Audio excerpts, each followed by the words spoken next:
Good evening दोस्तों। RPS institute Jaunpur में आपका स्वागत है। आज हम आपके बीच में लाए हैं practice set number 4 homeopathic pharmacist का पेपर जो 2 फरवरी 2025 को होने वाला है। प्लीज़ आप लोग इस वीडियो को ज़रूर देखें। इसमें टोटल 100 प्रश्न रहेंगे। पहला प्रश्न है, होम्योपैथिक स्वास्थ्य का सिद्धांत किस पर जोर देता है?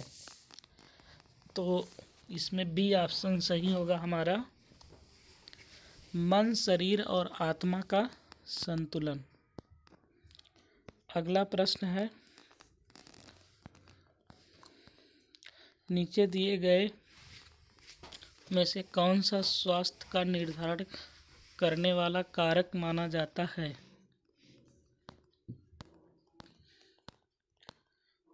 इसमें डी ऑप्शन हमारा सही होगा, जीवन शैली के विकल्प, पर्यावरण, परिस्थितियाँ। अगला प्रश्न है, स्वास्थ्य को किस रूप में परिभाषित किया गया है? इसमें पहला सही होगा हमारा, दैनिक गतिविधियों को करने की क्षमता। अगला प्रश्न है, नीचे दिए गए में से कौन सा सामाजिक स्वास्थ्य को अच्छी तरह से वर्णित करता है? इसमें ऑप्शन नंबर ए सही होगा। ऑप्शन नंबर ए है इसमें, रिश्तों और इंटरेक्शन की गुणवत्ता। अगला प्रश्न है, स्वास्थ्य का संकेतक किसे माना जाता है? इसमें डी होगा, जीवन प्रत्याशा, शरीर का मास इंडेक्स, दीर्घकालिक बीमारियों की दर। उपरोक्त सभी यही सही होगा। अगला प्रश्न है, होम्योपैथी में बीमारी का प्राथमिक कारण माना गया है? तो इसमें बी सही होगा, भावनात्मक विकार। उसके बाद अगला प्रश्न है, नीचे दिए गए में से कौन सा रोग कारक नहीं है? तो तनाव जो होता है ये रोग का कारक नहीं होता है। अगला प्रश्न है, होम्योपैथिक रोग की अवधारणा किस पर केंद्रित है? केवल लक्षण पर केंद्रित है कि संपूर्ण व्यक्ति पर? तो संपूर्ण व्यक्ति पर है। फिर अगला प्रश्न है हमारा 10 नंबर का, नीचे दिए गए में से कौन सा बीमारी की रोकथाम की एक विधि है? तो डी इसमें सही होगा आप लोग का।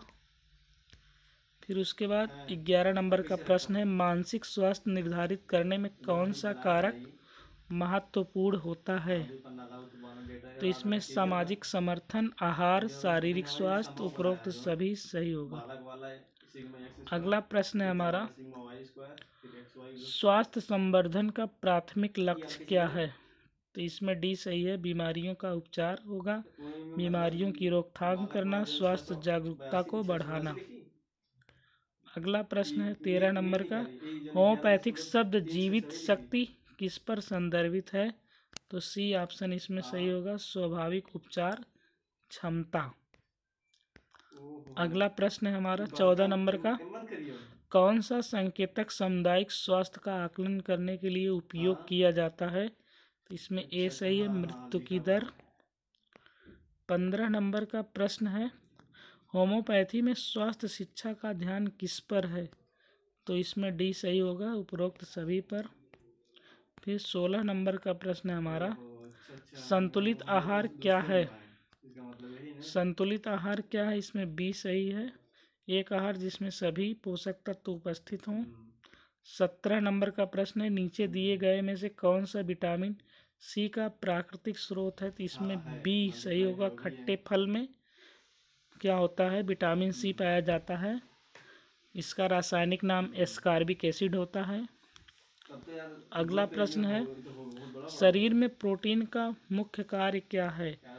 तो मांसपेशियों का निर्माण करना एवं उनकी मरम्मत करना प्रोटीन का क्या होता है, कार्य होता है। सबसे अधिक प्रोटीन सोयाबीन में पाया जाता है, उसके बाद दाल में पाया जाता है। ठीक है, फिर आगे चलते हैं 19 नंबर के प्रश्न पर, विटामिन डी की कमी से कौन सा रोग होता है? रिकेट्स होता है। विटामिन डी का रासायनिक नाम होता है कैल्सीफेरॉल होता है। ठीक है, उसके बाद अगले प्रश्न पे चलते हैं। 20 नंबर पे कौन सा पोषक तत्व की कमी से अनीमिया होता है? तो जिसमें लौह मात्रा की हमारे शरीर में कमी होगी तो एनीमिया नामक रोग होगा। 21 नंबर का प्रश्न है, कौन सा विटामिन रक्त का थक्का जमाने के लिए क्या होता है, जिम्मेदार होता है? तो विटामिन के जो होता है रक्त का थक्का जमाने में क्या होता है, जिम्मेदार होता है। और विटामिन ए का रासायनिक नाम रेटिनॉल होता है और रोग जो होता है रतौंधी होता है। फिर उसके बाद अगला प्रश्न है, कौन सा भोजन कैल्शियम से भरपूर होता है? तो इसमें पालक, चिकन, चावल, गाजर ऑप्शन में है, तो इसमें कौन सा होगा हमारा? आप लोग सोच रहे होंगे चिकन होता है, लेकिन इसमें पालक हमारा क्या होगा, सही होगा। अगला 23 नंबर का प्रश्न है, विटामिन B12 की कमी से कौन सा रोग होता है? तो इसमें पर्नीशियस अनीमिया होता है, सी सही होगा इसमें। फिर 24 नंबर का प्रश्न है, कौन सा खनिज हीमोग्लोबिन के उत्पादन के लिए महत्वपूर्ण है? तो लौह, बी इसमें क्या होगा, सही होगा। फिर 25 नंबर का प्रश्न है हमारा, देख लीजिए, है क्वाशिओरकोर किसके कारण होता है? इसमें बी होगा, प्रोटीन की कमी के कारण होता है। कौन सा भोजन विटामिन ए का अच्छा स्रोत है? इसमें गाजर जो होता है इसमें विटामिन ए अच्छा स्रोत है। 27 नंबर का प्रश्न है, शरीर में ऊर्जा उत्पादन के लिए कौन सा पोषक तत्व मुख्य रूप से जिम्मेदार है? तो इसका बी सही होगा, कार्बोहाइड्रेट। कार्बोहाइड्रेट इसका होगा। अगला प्रश्न है, मरासमस किसके कारण होता है? बी सही होगा इसमें, कैलोरी और प्रोटीन दोनों में कमी के कारण होता है।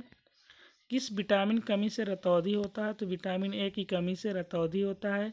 विटामिन सी से स्कर्वी होता है। और डी से क्या होता है, सूखा रोग या रिकेट्स होता है। के से जो होता है रक्त का थक्का नहीं जमता है। और विटामिन ई की कमी से जनन क्षमता में क्या होती है, कमी होती है। मजबूत हड्डियों और दांत के लिए कौन सा पोषक तत्व जरूरी होता है?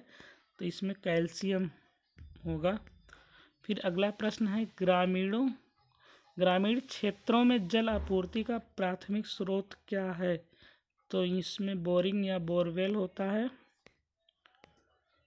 उसके बाद है, 32 निम्नलिखित में से कौन सा जल जनित रोग है? तो देखिए, जल जनित रोग जो होता है वो हैजा होता है, जिसको कॉलरा कहते हैं। अगला प्रश्न है 33 नंबर, पीने के पानी को शुद्ध करने के लिए सबसे पहले क्या करेंगे? तो इसमें सी होगा, छानेंगे और उबालेंगे। अगला प्रश्न है, शहरी क्षेत्रों में वायु प्रदूषक का मुख्य स्रोत क्या है? जंगल की आग होगा, वाहनों में उत्सर्जन, कृषि गतिविधियां, महासागरीय गतिविधियां। इसमें जो होगा वाहनों से उत्सर्जन इसका सही होगा। निम्नलिखित में से कौन शोर प्रदूषक का सामान्य स्रोत है? बी सही होगा, कारखाने। अगला प्रश्न है, मच्छरों से जुड़ा कौन सा रोग आमतौर पर होता है? तो इसमें मलेरिया जो होता है वो मच्छरों से क्या होता है, जुड़ा होता है। मलेरिया जो होता है ये मच्छरों से जुड़ा होता है।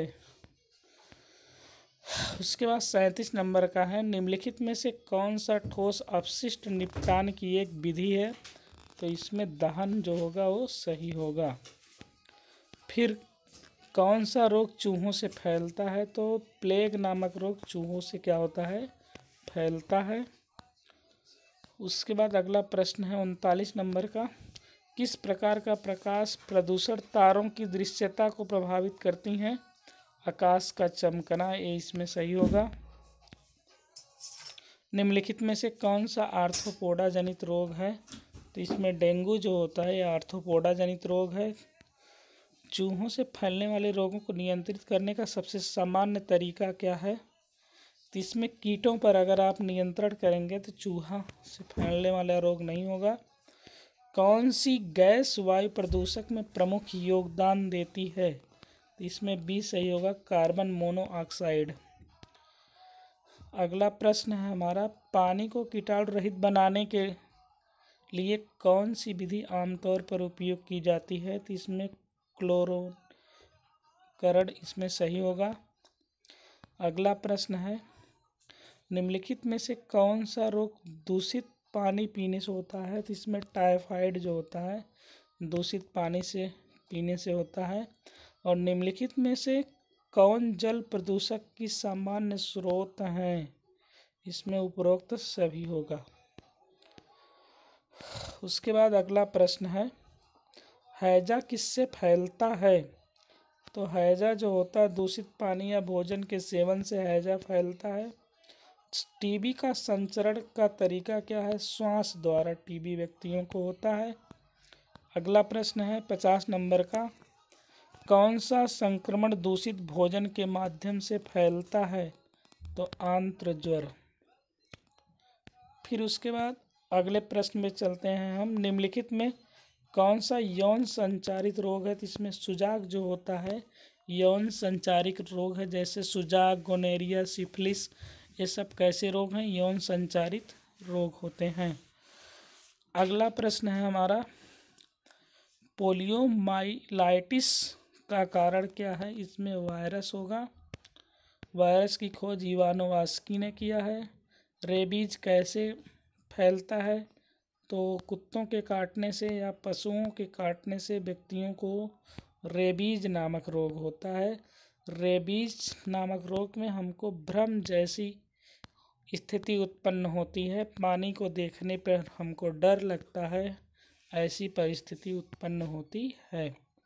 कौन सा रोग कोरोनोबैक्टीरियम डिप्थीरिया बैक्टीरिया से युक्त श्वास द्वारा होता है? तो इसमें डिप्थीरिया भाई सही होगा। अगला प्रश्न है, निम्नलिखित में से कौन सा रोग संक्रमित सतह के संपर्क से फैलता है? तो इसमें दाद होगा, दाद। अगला प्रश्न है, कौन सा रोग मच्छरों द्वारा फैलता है? तो इसमें फाइलेरिया जो होगा, जिसको हाथी पांव कहते हैं, ये फैलता है। हेपेटाइटिस ए फैलाने का सबसे सामान्य तरीका क्या है? दूषित पानी और भोजन। अगला प्रश्न है भाई हमारा, बाढ़ के दौरान दूषित पानी के सेवन से कौन सा रोग होता है? तो हैजा होता है। उसके बाद अगला प्रश्न है, मच्छर जनित बीमारियों के लिए निम्नलिखित में से कौन सी रोकथाम की विधि है? तो इसमें कीट निरोधक का उपयोग कीजिए और मच्छरदानी लगाइए। सिफिलिस का कारण बनने वाला एजेंट क्या है? तो सी है, बैक्टीरिया है।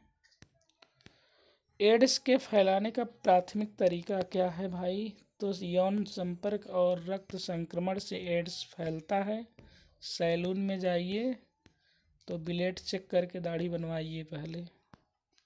चेचक का कारक एजेंट क्या है? तो वायरस, बैक्टीरिया और अगला ऑप्शन प्रोटोजोआ कवक। तो इसमें वायरस जो होगा वो सही होगा आंसर। ट्रेकोमा के फैलने का तरीका क्या है? तो ट्रेकोमा का फैलने का तरीका पहला है, क्या है पहला भाई? संक्रमण, संक्रमित व्यक्ति के सीधे संपर्क से।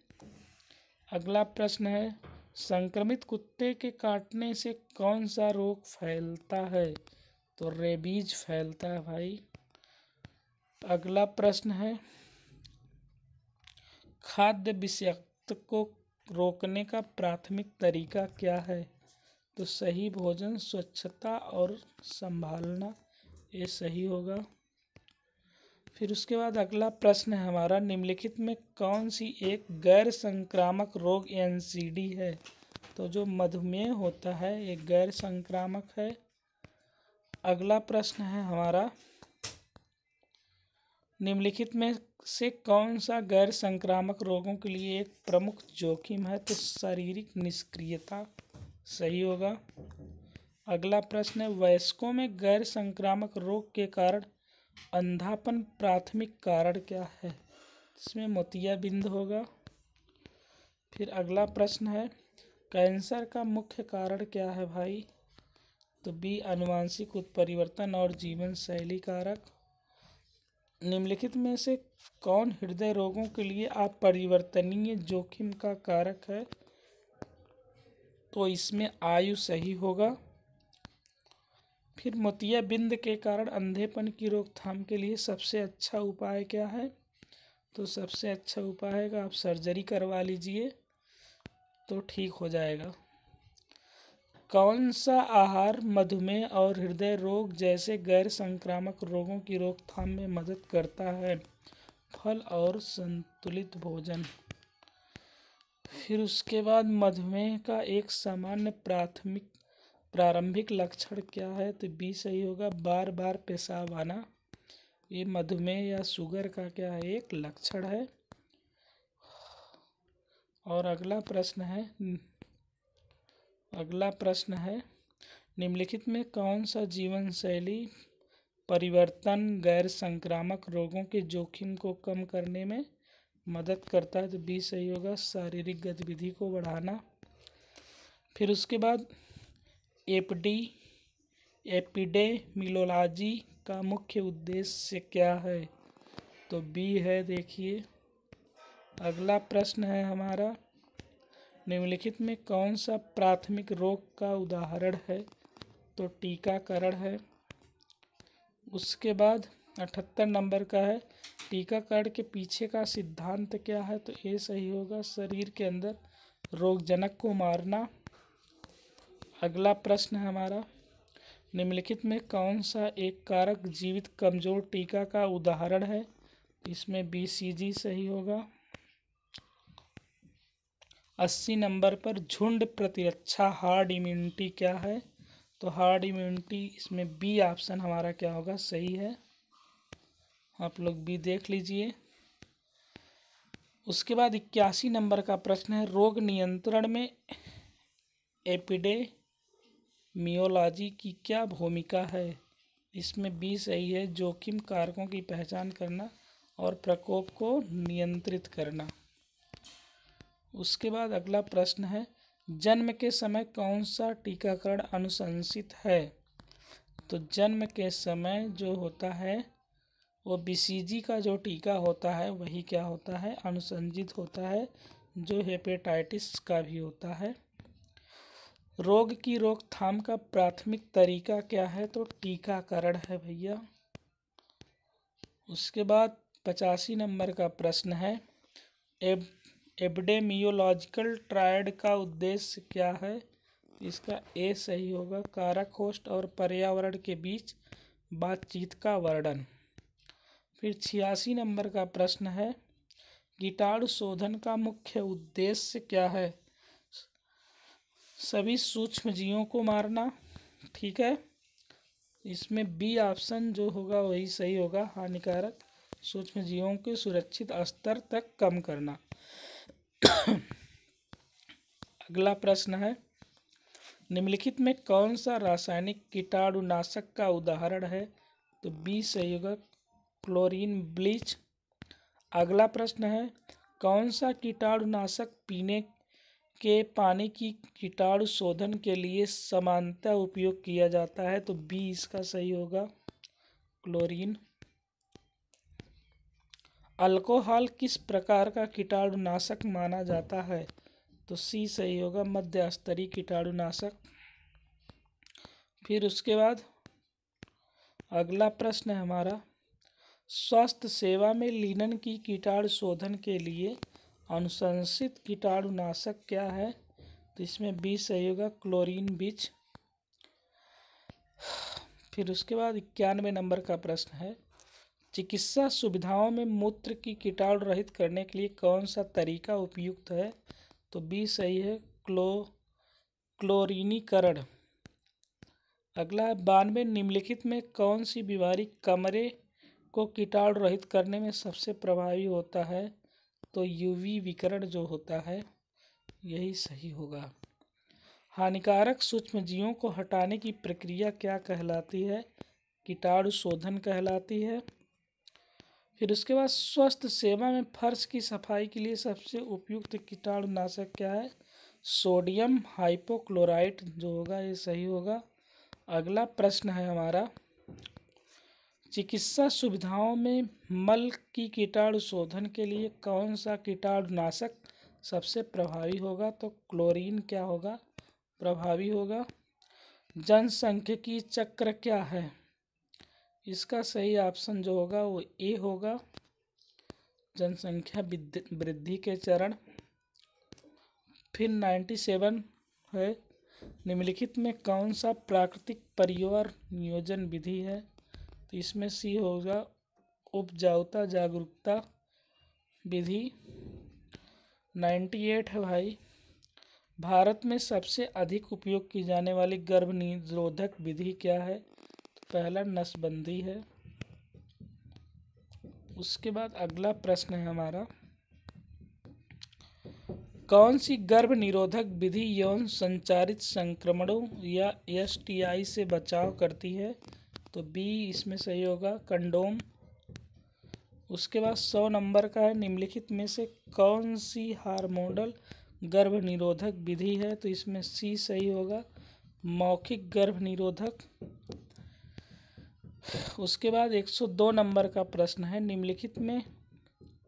निम्नलिखित में कौन सी यांत्रिक गर्भ निरोधक विधि है? IUD है, इंट्रा यूट्राइन डिवाइसेस इसका फुल फॉर्म होगा।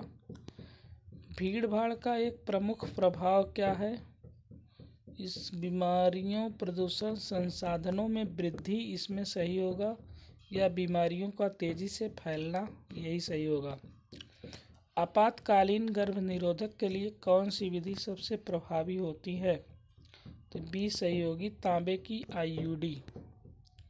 फिर उसके बाद अगला प्रश्न है हमारा 105 नंबर का, गर्भ निरोधक की व्यवहारिक विधि क्या है? निकासी विधि। फिर उसके बाद अगला प्रश्न है हमारा, कौन सी गर्भ निरोधक विधि ओव्यूलेशन के पता लगाने पर आधारित होती है? तो ए इसमें सही होगा, प्राकृतिक परिवार नियोजन। फिर अगला प्रश्न 107 नंबर का, हार्मोनल गर्भ निरोधक का मुख्य लाभ क्या है? तो इसका मुख्य लाभ है सी, गर्भधारण को रोकने में उच्च प्रभावशीलता। परिवार नियोजन का मुख्य लक्ष्य क्या है? तो ए इसमें सही होगा, जन्म दर को क्या करना? कम करना। फिर 109 नंबर, कौन सी गर्भ निरोधक विधि रासायनिक विधि मानी जाती है? तो सी होगा, हार्मोनल गोलियां। फिर उसके बाद 110 नंबर का प्रश्न है, निम्नलिखित में कौन सी गर्भ निरोधक विधि नहीं है? मासिक धर्म का चक्र का ट्रैकिंग। धन्यवाद दोस्तों, आज के लिए आप लोग के बीच में यही 110 क्वेश्चन। फिर अगली वीडियो में कल मिलते हैं। प्लीज़ चैनल को सब्सक्राइब करें और शेयर करें।